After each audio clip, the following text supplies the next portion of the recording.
최근 증시가 흔들리며 급락할 때를 틈타 외국인들이 가장 많이 쓸어담은 1순위 주식이 있습니다. 특히나 2차전지 반도체 다음으로 주목할 만한 주도주로 꼽히며 미국 정부에서도 밀어줄 정도로 대형 호재가 터진 이 제약바이오 다음 황제주는 무엇일지에 대해 함께 공부해보겠습니다.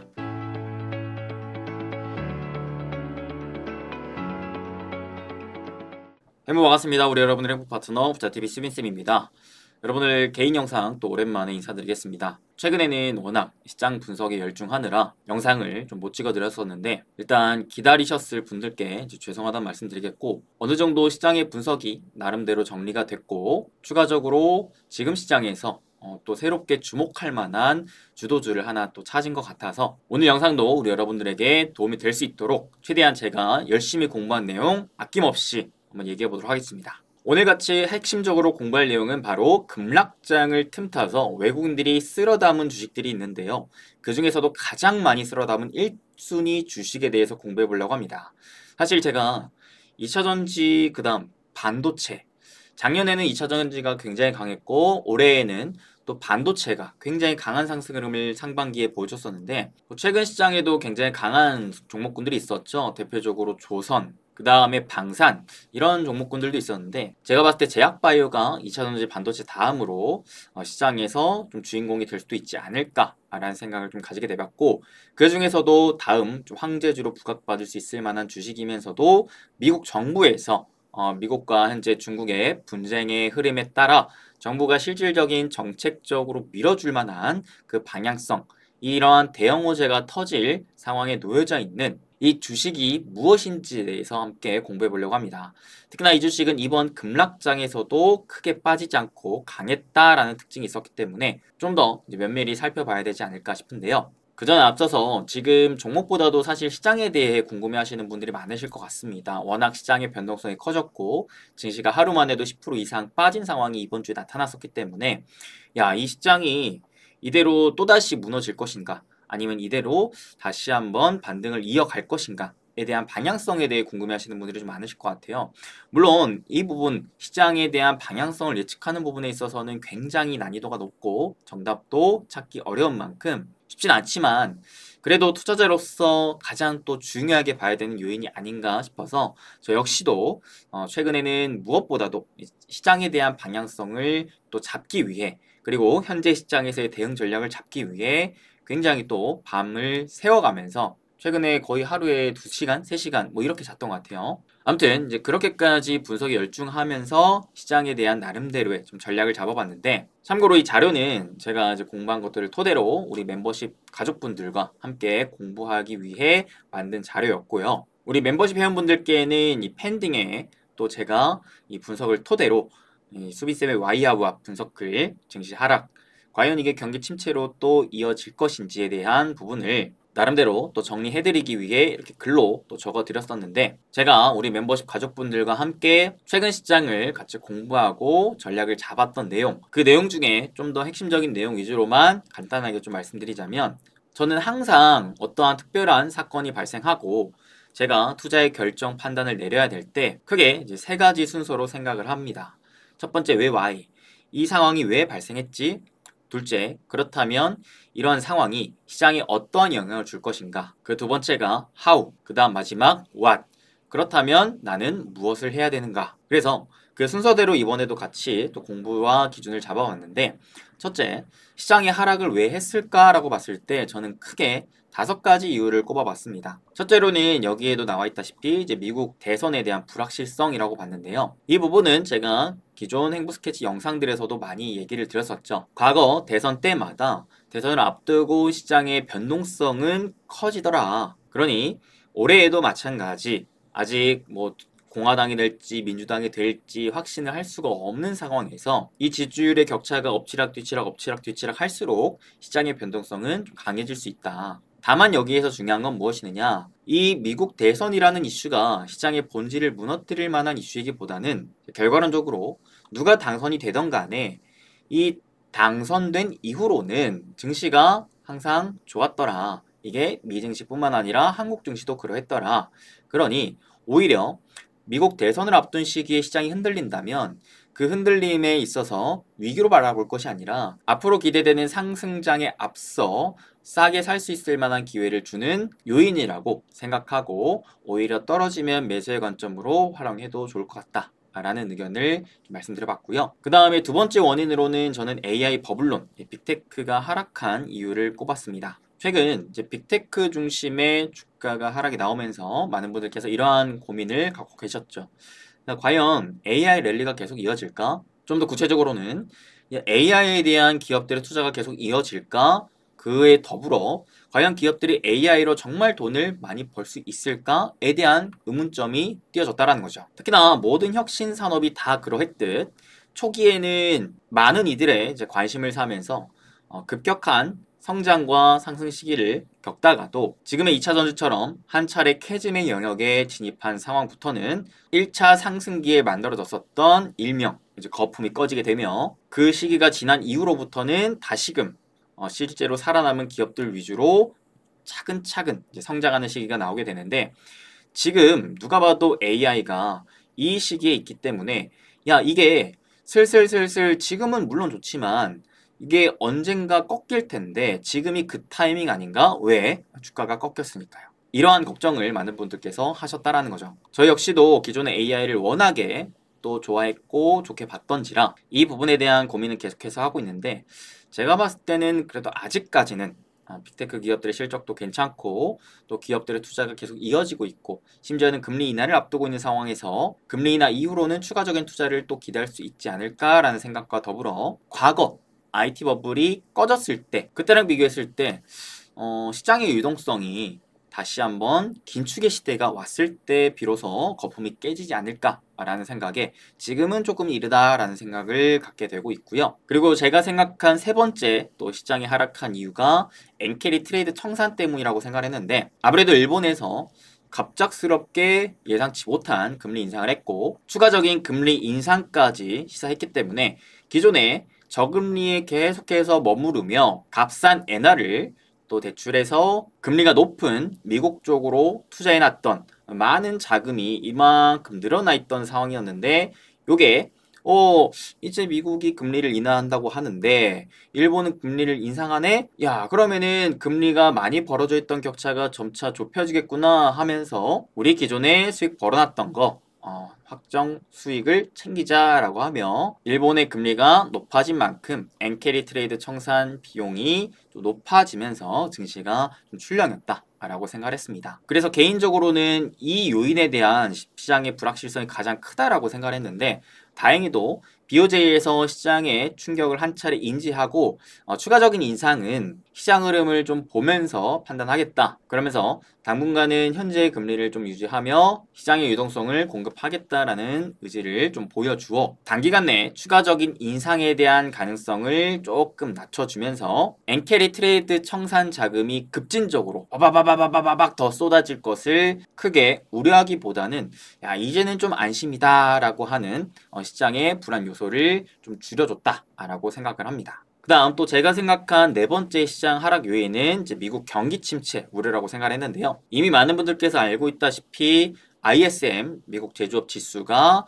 예상치보다 좀 좋지 않게 나왔고 그 다음에 무엇보다 이 실업률에 대한 충격이 있었죠. 그래서 실업률이 높게 발표가 되면서 이제 많이들 얘기하고 계시는 샤메 법칙. 미국 실업률의 최근 3개월 평균치가 앞선 12개월 중 기록했던 최저치보다 0.5포인트 이상 높으면 경기 침체에 접어드는 것으로 판단하는 법칙이 또 성립이 되면서 야 이거 이번에 실제로 미국 경기 침체가 발생하는 거 아닌가라는 우려감이 이제 시장에 나왔었는데 저 나름대로 그에 따른 이제 반박 근거들을 여러 자료를 통해서 이제 찾아봐서 이거는 너무 이른데 지금 경기 침체가 발생한 게 아닌데 왜 이렇게 시장이 또 호들갑이지? 라고 생각을 했거든요. 근데 그렇게 생각하던 찰나에 또 어떤 이슈가 나왔냐면 이 샴의 법칙을 만든 창시자 클라우디아 샴 박사가 이렇게 얘기를 합니다. 미국은 경기 침체에 빠져 있지 않으며 연준이 긴급 금리 인하할 필요가 없다라고 주장합니다. 바로 기존에 1950년 이후 발생한 미국의 경기 침체 11번 중에 9번이 적중한 샴의 법칙이 이번에도 실업률이 높아짐에 따라 기준에 부합하게 됐는데 샴 박사는 이번에는 자신이 만든 규칙이 깨질 수 있다 라고 하면서 미국 경제가 침체에 빠질 가능성은 작다라는 말을 해준 거죠. 그러니 아니 이 법칙을 만든 창시자가 이번에는 이로 인해 미국 경기 침체가 나올 가능성이 매우 낮다라고 하니까 이 부분에 있어서도 시장은 안심을 했다라고 해석을 할 수가 있겠죠. 마지막 또 중동 리스크가 있는데 이스라엘 팔레스타인 전쟁 이후로 계속해서 또 중동 간의 전쟁이 이어지고 있죠. 근데 잘 생각을 해보세요. 러시아 우크라이나 전쟁 아직도 이어지고 있고 이팔 전쟁 아직도 이어지고 있습니다. 근데 그렇다고 해가지고 전쟁 때문에 시장이 계속해서 무너졌습니까? 그게 아니죠.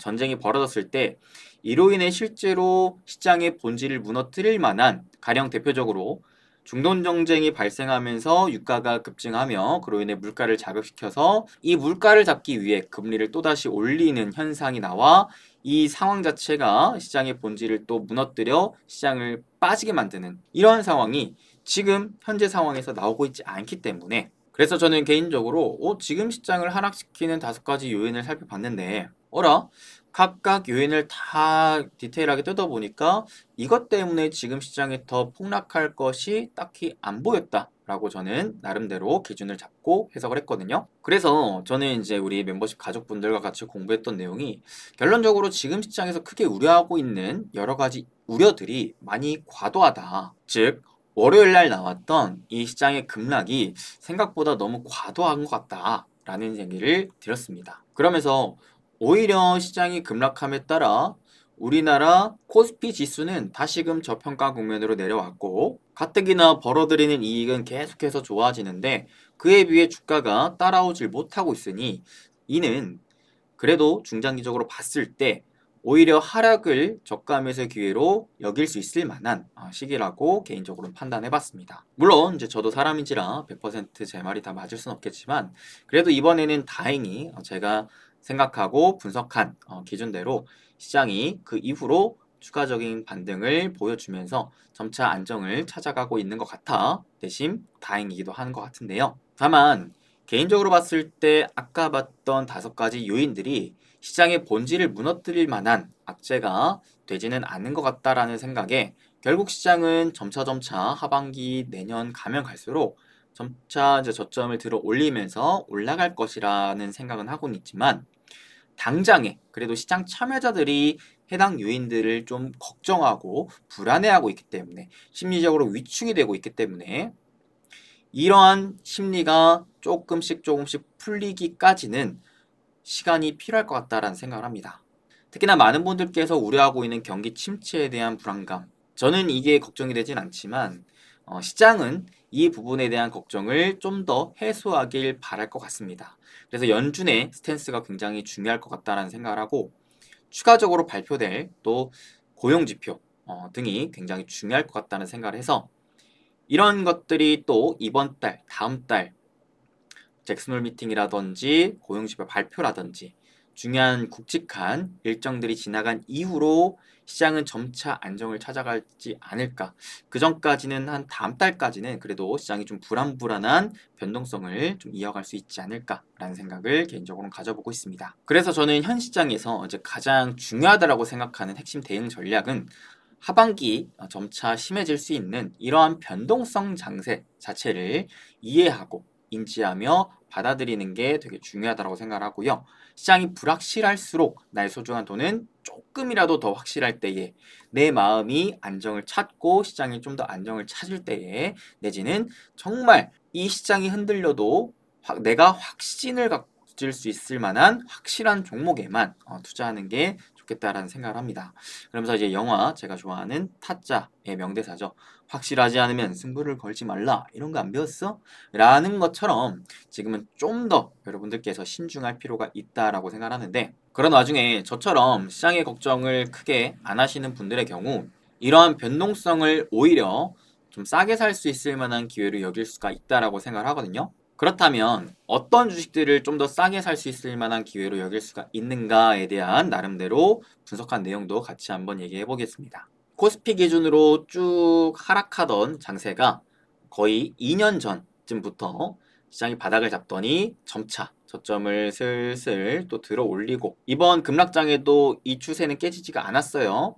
그러면서 고점도 슬금슬금 이제 들어 올리는 이러한 차근차근한 이제 우상향, 크게 봤을 때는 박스권이라고도 볼 수가 있겠지만 그래도 어느 정도는 좀 우상향하는 장세가 나와주고 있는데, 이 가운데 작년 한 해 증시가 상승할 때 시장을 또 주도했던 주도주가 무엇이었냐라고 봤을 때 2차 전지였고, 올해 또 시장이 상반기 좋았을 때 어떤 주식이 또 주도주였냐라고 봤을 때 반도체가 주도주였거든요. 근데 이러한 상황에 사실 시장이 여기에서 더 폭락하는 게 아니라 어느 정도 저점을 좀 잡아주고 점차 변동성은 있겠지만 계속 이 우상향 추세를 따라 올라간다라고 본다면, 결국 이번에 또 주도주는 새로운 주도주가 나올 것 같다라는 생각을 하는데, 반도체 다음으로 그게 누가 될까에 대해서 제가 몇 가지 후보군이 있긴 하지만 제약바이오가 그 중에 하나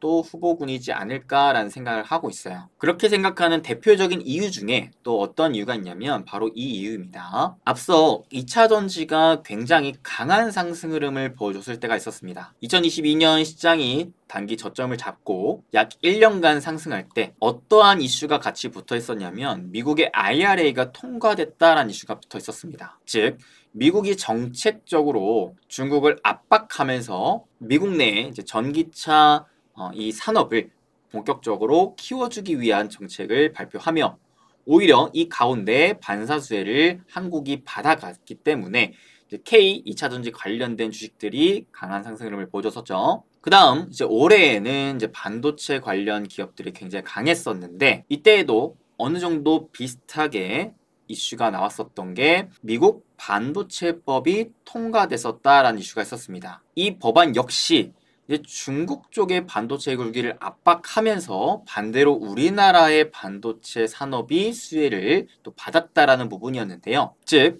지금 시장에 강력한 주도주가 됐었던 이 종목군들의 또 강력한 특징 중에 하나가, 공통점 중에 하나가 미국이 정책적으로 밀어주는 산업이더라. 그 가운데 기존 중국이 차지했던 부분을 중국을 압박하며 그에 대한 상황에서 우리나라의 기업들이 반사 수혜를 얻을 수 있으면서 부각을 받았더라라는 포인트였습니다. 물론 그 이외에 나머지 요인들도 있었죠. 실적이 뭐 좋아진다라거나 각 산업에 혁신적인 변화가 있었다라거나 여러 가지 요인이 있겠지만, 이러한 미국의 정책적인 부분도 우리가 체크해 볼 수가 있었다. 자, 근데 최근에 미국이 어떠한 정책적인 움직임을 보여주고 있냐면 바로 올해 5월입니다. 미국 생물보안법이 하원 상임위를 통과하면서 중국의 제약바이오 산업을 압박하기 시작했다라는 겁니다. 자, 근데 중요한 건 이에 따른 또 반사수혜를 우리나라 제약바이오 업체들이 받을 수 있다라는 거예요. 대표적으로 우리나라 삼성바이오로직스가 그러한 반사수혜를 받을 수 있는 대표적인 기업이라고 볼 수가 있겠는데, 이 생물보안법이 무엇이느냐를 간단하게 좀 살펴드리자면, 미국 바이오협회가 최근에 중국 CDMO 기업에 대한 의존도 설문조사를 했습니다. 여기에 응답한 기업 중에 거의 80% 가까이가 중국에 기반을 두거나 중국이 소유한 제조업체와 최소 한 개 이상의 계약을 맺고 있는 것으로 나타났죠. 그만큼 현재 미국이 이 CDMO 산업에 있어서 중국에 대한 의존도가 굉장히 높았다라고 볼 수가 있겠는데, 사실 기존 제약바이오 산업에서 중국은 거의 메인이 아니었습니다. 하지만 꾸준히 성장해 오던 상황에서 이제 코로나라는 게 또 터졌는데, 이때 미국이 한 차례 좀 쎄함을 느꼈죠. 왜냐? 미국 입장에서 거의 뭐 중국 우한에서 시작됐다라고 볼 수 있을 만한 전염병이 미국에도 퍼졌는데, 이 코로나 백신 치료제를 만들려고 보니까 또 야, 이 중국 쪽에 의존을 해야 되더라. 그러니까 야, 이게 맞나? 하면서 점점 야, 안 되겠다. 우리가 2차 전지 전기차 산업을 야, 안 되겠다. 우리가 2차 전지 전기차 산업을 그러했던 것처럼 반도체 산업을 그러했던 것처럼 이 제약바이오 산업도 우리가 자체적으로 중국을 좀 배척하면서 우리가 나름대로 의약품을 좀 만들어서 뭐 백신이나 치료제 이런 것들을 좀 만들어서 자국의 제약바이오 산업을 더 굳건히 지켜야겠다라는 생각을 가지게 된 거죠. 결국 이 생물보안법이란 중국이 자국 제약바이오 산업의 개입을 아예 불법화하겠다라는 거야. 막겠다라는 겁니다. 그래서 미국이 하나의 또 법률을 제정하기 위해서는 이제 하원, 그 다음에 상원, 그 다음에 또 대통령 서명 다 이게 순서대로 필요하게 되는데, 올해 1월 미국 하원에서 이 생물보안법이 발의가 됐습니다. 그러면서 하원 상임위원회에서 지금 40대 1로 압도적인 차이로 통과를 했고요. 이제 앞으로 하원 및 상원 또 전체회의 통과 이후에 대통령의 서명을 받으면 최종 법안으로 실효성을 갖게 됩니다. 이제 이 법안이 실질적인 실효성을 갖기 위한 이제 첫걸음을 띄고 있다라고 볼 수가 있겠죠. 자, 근데 또 여기서 중요한 게 이 실질적인 실효성을 갖게 되는 게 좀 올해 안에 좀 되지 않을까라고 또 기대감을 갖고 있는 게 올해 미국 대선을 앞두고 있단 말이죠. 자, 그러면서 공화당과 민주당 굉장히 치열하게 다투고 있는데 미국 국민들이 또 원하는 바가 뭐 경제적도 있겠지만 중국을 압박하는 부분이 되게 큽니다. 그렇기 때문에 실제로 미국 입장에서 지금 미국 대선을 앞두고 있는 상황에 중국을 압박하는 움직임들이 더욱더 강해지고 있고 트럼프 역시 본인이 대통령이 된다면 중국 쪽의 관세를 더욱더 많이 부과하고 더 압박하겠다라는 스탠스를 가져가는 만큼 미국 대선을 앞두고 이러한 법안 자체도 굉장히 더 힘이 실리지 않을까라는 생각이 있고요. 만에 하나 트럼프가 된다 하더라도 트럼프 역시 중국을 압박하려고 하는 스탠스가 강한 만큼 이 법안에 대한 좀 더 밀어주려고 하는 움직임이 나오지 않을까라는 기대감을 좀 갖고 있는 상황입니다. 현재 또 CDMO 산업이 문제인 게 우시바이오로직스라고 해서 중국 기업이 있는데 이 기업이 글로벌 CDMO 시장에서 전체 비중 3위를 차지하고 있습니다. 시장 점유율 10.2%인데요. 심지어 이 기업의 지역별 매출 비중을 따져봤을 때 절반 이상이 북미입니다. 가장 높은 비중을 차지하고 있죠. 즉 글로벌 CDMO 시장 3위 기업의 가장 큰 매출을 차지하고 있는 게 북미 시장이다. 그만큼 지금 중국 기업을 북미가 먹여 살리고 있다라는 거예요. 그런 와중에 글로벌 이 CDMO 시장이 연평균 12.3%로 고성장세를 기록하고 있는 상황이거든요. CDMO가 뭐냐라고 하실 분들이 계실 것 같아서 이제 간략하게만 설명을 드리자면 과거 이제 약을 만드는 제약회사 같은 경우에 한 개 기업이 R&D, 임상시험, 생산, 마케팅 이런 모든 업무를 다 했습니다. 하지만 점점 약을 만드는 난이도들이 계속해서 어려워지면서 또 비용이 많이 들면서 90년대 이후로는 이 생산을 전문으로 하는 기업들에게 맡기자. 즉 이제 반도체와 같이 되어 가고 있다는 거죠. 사실 반도체도 예전에 기술적인 진입 장벽이 낮을 때에는 하나의 기업이 싹 다 했어요. 설계도 하고 생산도 하고 뭐 검사 포장도 하고 완제품 만들어서 판매까지 다 했습니다. 인텔 같은 기업들이 그러했죠. 근데 점점 난이도가 높아지니까 어때요? 설계는 설계 따로, 생산 따로, 뭐 검사 포장 따로 다 이런 식으로 분업화하고 있지 않습니까? 그러니까 제약바이오 신약 시장도 역시 마찬가지. 점점 이 난이도가 높아지다 보니까 또 비용도 너무나 많이 들다 보니까 우리 좀 분업해서 각자 맡아서 잘 할 수 있는 분야 위주로 하자라고 해가지고 너네는 생산만 좀 담당해서 해줘. 반도체 분야의 삼성전자, SK하이닉스의 롤을 너네가 맡아줘 라고 하는 거죠. 그러면서 점점 이 신약 개발에 대한 난이도가 높아짐에 따라 CDMO에 대한 수요가 증가하고 있고요. 더더욱이 이제 코로나 이후로 이 부분에 대한 수요가 더 많아진 게 백신과 치료제를 생산을 해야 된다라는 거예요. 그러면서 또 의약품 공급에 대한 부족 현상이 생겼고 여기에 더해서 최근에 또 미국의 비만 치료제가 어마무시하게 핫한데 이런 블록버스터급 바이오 의약품이 출시가 되면서 또다시 공급 부족 현상을 겪게 되니까 이런 거죠. 내가 지금 공장이 필요한데 약 만드는 공장이 필요한데 지금 공장이 코로나 치료제 백신 만드느라고 비만 치료제 만드느라고 아주 그냥 바쁘다. 나는 지금 A, B, C 이런 신약을 계속해서 개발해가지고 만들어서 팔아야 되는데 이거 너네 언제 줄 거야? 이런 수요가 자꾸 더 늘어난다라는 거죠. 공장이 줄을 선다라는 겁니다. 심지어는 지금 블록버스터급 의약품 특허 만료 시점이 다가옴에 따라 시장 확대가 더 가속화되고 있는 상황이라 지금 2차 호황기를 앞두고 있는 CDMO, 이 바이오 시밀러 시장인데 보시게 되면 작년부터 글로벌 블록버스터급 의약품 미국 특허 만료 시기가 이런 식으로 2028년까지 이어질 것이다 라는 게 보이죠. 그만큼 계속해서 어떠한 수요, 여기 보시다시피 이제 신제품 출시에 대한 수요가 계속해서 나올 것이 중장기적으로 꽉 차 있다. 그러니까 가뜩이나 어때요? 연평균 12.3%로 고성장세를 전망하고 있는 상황에서 글로벌적으로 이 CDMO라는 시장이 굉장히 또 부각을 받고 있는 와중에 의약품 성분별 특허 만료에 따른 시장이 추가적으로 또 확대될 것까지 기대를 하고 있다. 여기 보시면 상승의 기울기 보세요. 기울기. 처음에는 미진했다가 2017년도 들어오면서 조금씩 가팔라지기 시작하더니 어때요? 자, 코로나 때 살짝 주춤했던 부분들이 점차 작년부터 이렇게 가팔라지면서 성장할 전망이 잡혀있죠. 최소한 내년, 내후년까지는 이러한 성장의 기울기가 되게 가파르게 전망되고 있다는 게 눈에 띕니다. 자, 이러한 시장에 글로벌 시장 점유율 1위가 론자라는 기업이고, 자, 2위가 어디입니까? 캐탈란트라는 기업입니다. 그 다음에 3위가 바로 아까 봤던 우시 바이오로직스, 중국 기업인 거죠. 그 다음에 그 4위가 삼성바이오로직스, 우리나라 기업인데, 글로벌 바이오 시장에서 굉장히 큰 역할을 하고 있는 미국이 뭘 한다고요? 이 우시 바이오로직스와의 거래를 점차 끊을 거라고요. 그렇다면 이 점유율 비중을 누군가는 대체해서 먹어야 되는데 누가 먹겠느냐라는 거죠.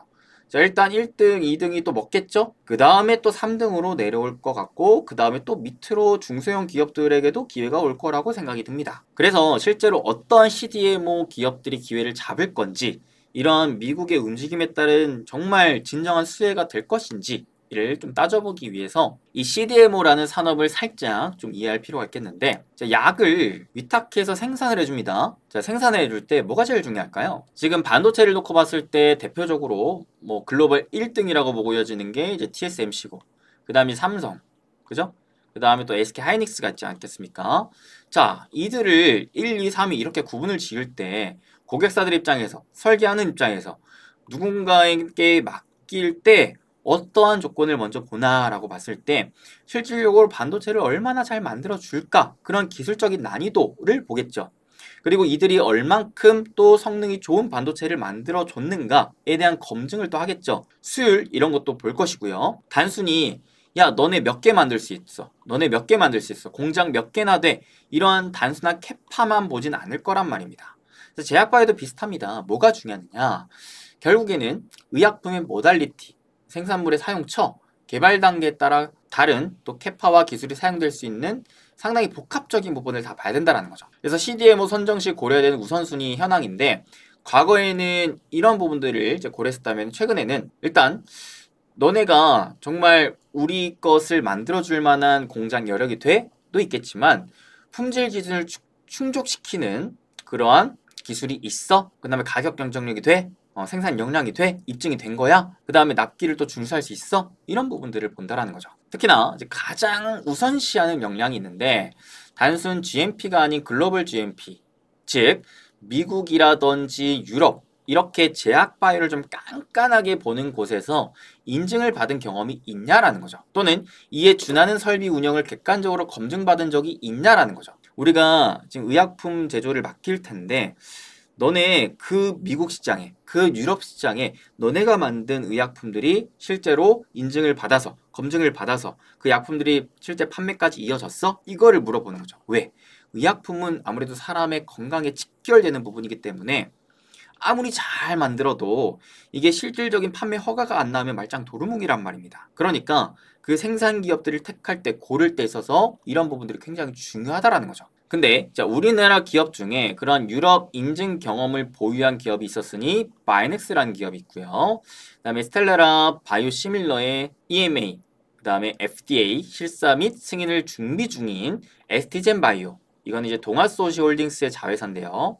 이런 기업도 있고, 그 다음에 합성의약품 계열에서는 다수의 유럽 쪽에서 인증, 그 다음에 미국 쪽으로의 실사 인증 경험을 보유한 ST팜이라는 기업이 있습니다. 즉 다른 기업들에 비교했을 때 이런 인증을 받은 기업들이 좀 더 시장에서는 이제 부각받을 수 있는 가능성이 높다라고 볼 수가 있는 것이죠. 거기에 뭐 대형주 관점에서는 이제 삼성바이오로직스를 빠져줄 수가 없죠. 사실 삼바 같은 경우에는 빅파마 시가총액 상위 20개 기업 중에서 무려 16개를 고객사로 두고 있을 정도로 이미 탄탄한 고객사를 확보하고 있는 상황입니다. 거기에 캐파도 계속해서 늘리는 과정이고요. 한 가지 또 특징적인 부분이 올해 기준 10% 이상 성장할 수 있는 글로벌 유일한 또 CDMO 회사라고 합니다. 그래서 참고로 보시면 제가 이번 급락장에서 외국인들이 가장 많이 쓸어 담은 1순위 주식이 뭐냐라고 봤을 때 이 데이터는 이번 일주일 동안 8월 5일부터 8월 9일까지 얼마나 많은 금액을 외국인과 기관이 샀는가 누적으로 그 데이터를 보여주는 것인데, 자, 코스피 시장에서는 외국인 기관 합산해서 가장 많이 산 게 KTNG였고요.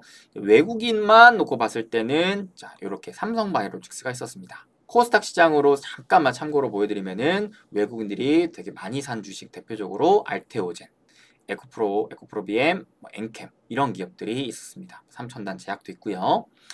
대표적으로 외국인들이 지금 제약바이오와 2차전지를 좀 많이 사모으고 있는 상황인데 그 중에 가장 금액적으로 많이 산 게 이제 삼성바이오로직스였다. 최근 수급을 보면은 자 어떻습니까? 7월 23일부터 외국인들이 꾸준하게 샀다라는 것을 알 수가 있고요.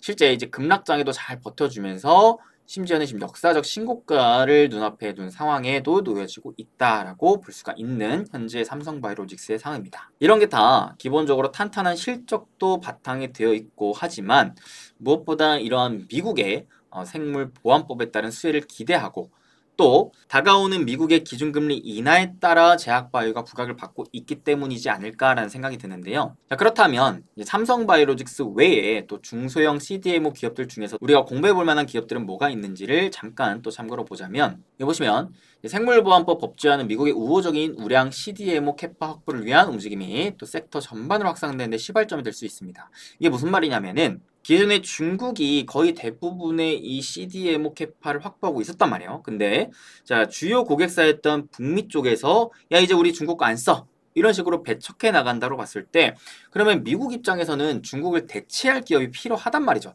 대체할 캐파가 필요하단 말이죠. 그래서 그 기업들을 딱 줄을 세우고 야 누가 할 수 있어 누가 할 수 있어 그 할 수 있는 순차적으로 반사수혜를 누릴 수 있을 만한 기회가 놓여지지 않을까 싶다라는 겁니다. 대형 CDMO 기업은 워낙 또 글로벌 제약사들의 중장기적인 공급 전략 조정에 따른 전방위적인 수혜를 기대할 수 있기 때문에 삼성바이오로직스 같은 경우에는 앞으로 중장기적으로 무난한 상승 랠리를 보여줄 수 있을 만한 기회에 놓여져 있지 않나 싶은 생각이 드는 거고요. 그다음에 중소형 기업 중으로는 아무래도 이런 기술력이 중요할 것 같습니다. 그런 관점으로 봤을 때 중소형 CDMO 역량을 구분을 지어보니 그 중에서도 국내 기준에서 그래도 눈에 띄는 거는 바이넥스가 아닌가 싶습니다. 품질 트랙 레코드에도 그 다음에 기술력 유연성에도 가격 경쟁력 단에도 봤을 때 나쁘지 않은 평가를 받고 있기 때문인데요. 그 밑으로는 이제 동아소시홀딩스의 자회사인 ST젠 바이오도 관심을 가질 필요가 있어 보입니다. 그 외에는 아까 봤던 ST팜이라는 또 기업도 참고할 수가 있겠고요. 자, 그래서 조금만 더 설명을 해드릴게요. 바이넥스라는 기업은요, 참고로 이제 유럽의 트랙 레코드만을 보유한 중소형 CDMO 중에 글로벌 고객사의 선택을 받을 가능성이 가장 높은 기업이라 평가를 받고 있습니다. 40여 건의 글로벌 허가기관의 실사 및 인증 경험을 보유하고 있기 때문인 건데요. 또한 핵심 고객사인 이제 셀트리온 같은 경우 FDA, BLA 심사를 수검 중에 있어 승인 시에 미국 쪽으로의 인증, 설비 지위를 또 확보하게 되는 바이넥스입니다. 현재 참고로 셀트리온의 BLA는 현재 9분 능선을 넘고 있다라는 평가를 받고 있기 때문에 이런 부분들이 만약에 이제 실제 통과가 된다면 바이넥스는 유럽뿐만 아니라 미국 쪽으로의 간택을 또 받은 기업으로서 시장에서 점차 부각을 받을 수 있지 않을까 좀 기대를 걸어볼 수 있는 상황이고요. 그 다음에 이제 아까 봤던 게 동아소시홀딩스의 자회사인 ST젠 바이오라는 회사인데 이 회사는 아직 상장이 되어 있지는 않습니다.